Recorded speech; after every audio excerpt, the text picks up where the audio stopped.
Hi there, VInu. So we've got these essays from you. I'm very happy to see them. Let's get straight into your corrections. See what you wrote.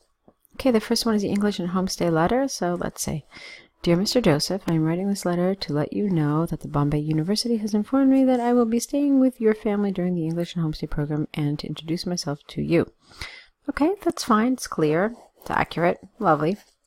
My name is VInu Joseph, an Indian national, and I am an here, undergraduate student in Kuwait University. This is my second year at the university, and since my linguistic skills, thank you, in English are mediocre, my professor proposed me to join this program so that I can improve them. My English skills, improve them.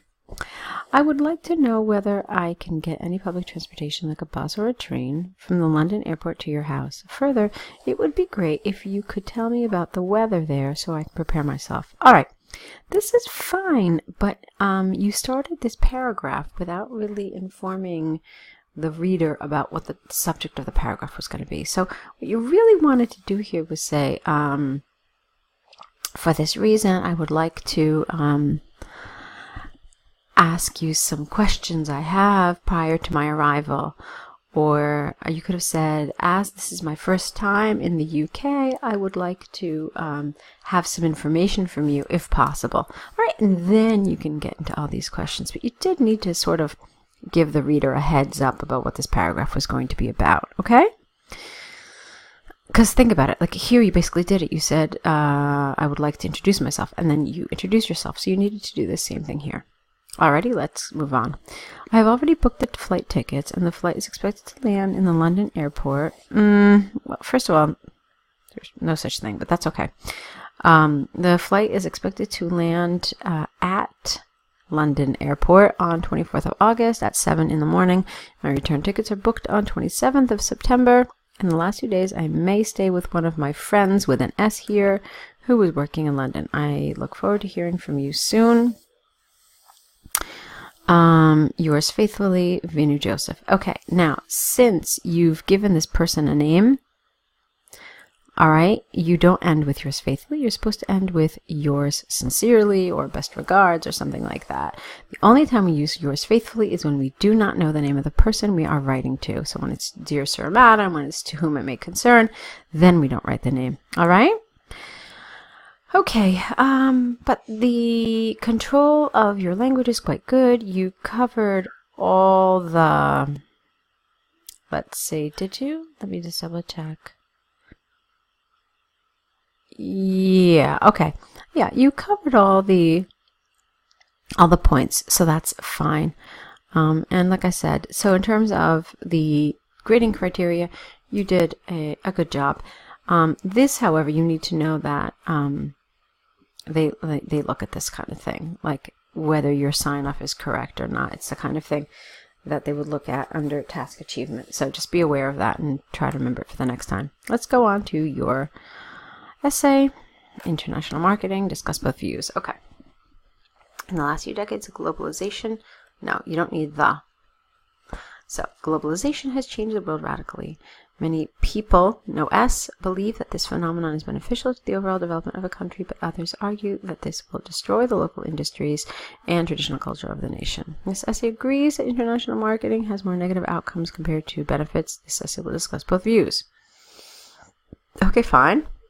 When a country opens its economy, the other nations will flood the local market with cheap goods and products.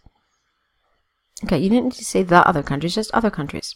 This has a huge detrimental impact on the local producers. You needed some sort of a linker here. Something like as or since. So since eventually they will, or because or something. So as eventually they will go out of business since most of them cannot survive the competition. Moreover, it will also affect the endemic traditions and social systems as more and more people will follow the non-native culture. For example, when the Indian government altered its market policies to allow foreign companies to invest in the country, many local small-scale textile manufacturers were with no H, that's were forced to shut down, 2 words, shut down their factories since they could not compete with the multinationals. Okay, I want you to be careful here. I don't feel so far that you're talking about marketing. I feel like essentially you're talking about globalization and about international commerce, but I feel like you're getting a little off topic here, so I want you to be careful, okay? Please. There are some positive sides. Okay, then here, you really need some sort of a transition because you've been talking about all these negatives and now you're suddenly talking about these positives. So let's transition into that new viewpoint a little differently. So you could have said something like that being said, or that said, or despite the disadvantages, there are some positive sides to globalization, like introduction of new technologies to the nation. Many international companies may develop research centers locally to improve their production efficiency and may bring along with them products and services which are better in quality.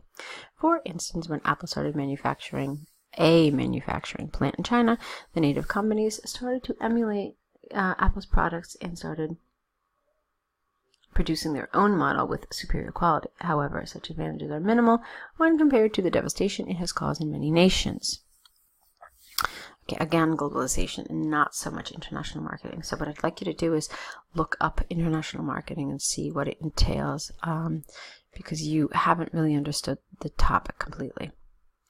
In conclusion, the benefits of globalization without the are insignificant compared to its drawbacks, such as closure of many traditional industries and its negative effects.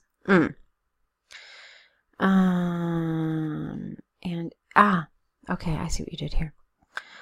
And it negatively affects, no, it as here, the identity of a nation, like its culture, languages, and traditions. Okay, so there are a few things that we need to talk about. Let's start with task response. I've already told you that I feel you got a little off topic.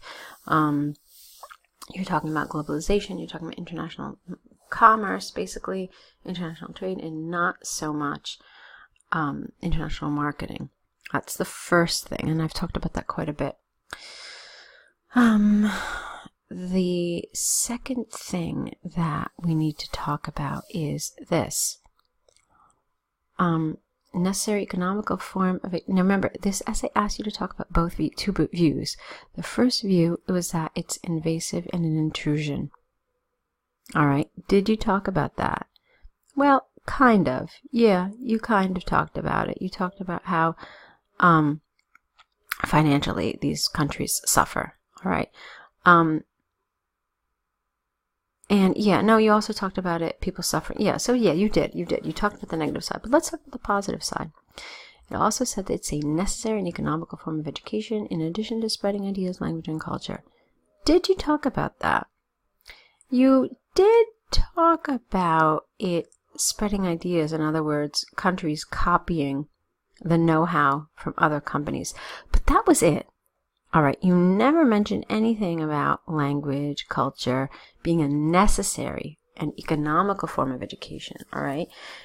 You just barely touched on it, and I think you could have addressed these issues a little more. Like, I think you were so focused on the, hey, let me steal this great idea from another country, that you didn't focus on the other aspects of the education that are involved here, okay? So that's in terms of your task response. The other thing that I really want to talk about is your coherence and cohesion. And part of your coherence and cohesion score deals with your paragraphs and how you paragraph and what you include in your paragraphs. So the problem that I see here is that you've misordered your paragraphs. You said that you agree that it's more negative, all right? Which means that this paragraph, which dealt with the negative sides, has to come second. Okay, it has to come here.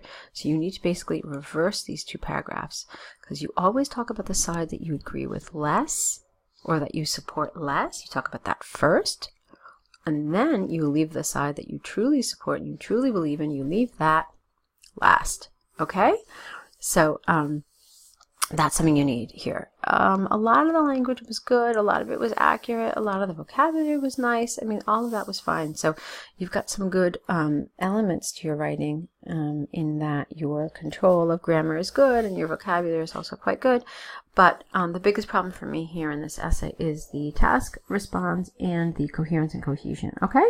So I think that if we continue to work together, we can definitely overcome those problems. Those are really issues of test-taking skills. So I think that with our guidance, we can definitely help you improve I hope I get to see more of your essays, VInu. I hope you'll continue working with us either through an online course or through video corrections.